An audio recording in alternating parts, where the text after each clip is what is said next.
Okay, we just told you that Bill Swatek's perjury trial was big news in Birmingham, Alabama in 1981. In fact, it was probably the biggest local news story at the time.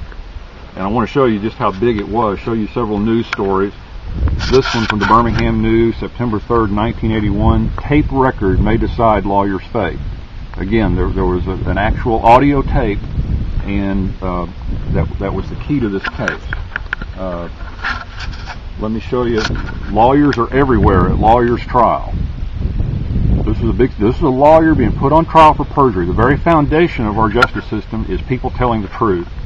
And he was already found by the Alabama State Bar that he didn't tell the truth. But he was being tried in criminal court here. Perjury trial goes to jury. So the trial's just about winding down. And now, this is on September 4th, 1981, lawyer acquitted of perjury. Bill Swatek was found not guilty, and that evidently was what allowed him to keep his bar card, even though he was suspended. I believe it was for 60 days or 6 months. I can't remember which. But he was suspended, but he was not disbarred. Let me read to you Bill Swatek's quote from the day after, right after he'd been acquitted. Just look at Psalm 37, Swatek said. In fact, just print that psalm. Print it in its entirety. It isn't very long, and it says it all, everything. The newspaper goes on to say the first verse of Psalm 37 sets the tone for the 40-verse psalm. Fret not thyself because of evildoers, neither be thou envious against the workers of iniquity. I want to show you another article that came out sometime after Bill Swatek was acquitted of perjury. This was a story about people who had, in fact the title is Being Tried Exacts a Toll Despite Being Found Not Guilty. And Bill Swatek, you can see his picture right here. That's him.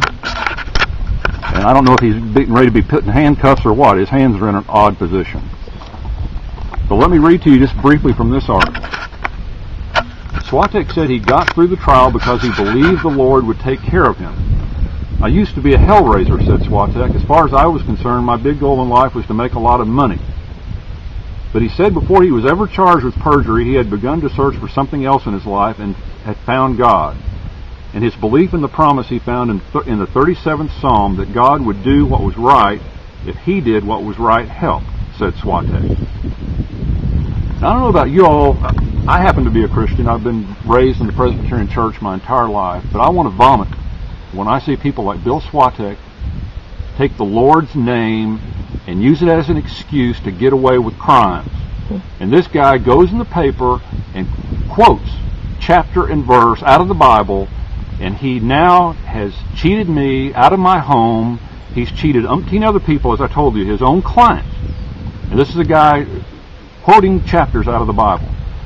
More importantly, remember his defense in this case was that he did not know about the tape recording. We're going to show you evidence that was presented in the trial and is in his file with the Alabama State Bar, and you can make up your own decision whether Bill Swatek knew about that tape recorder or not. We'll be back with that in just a moment.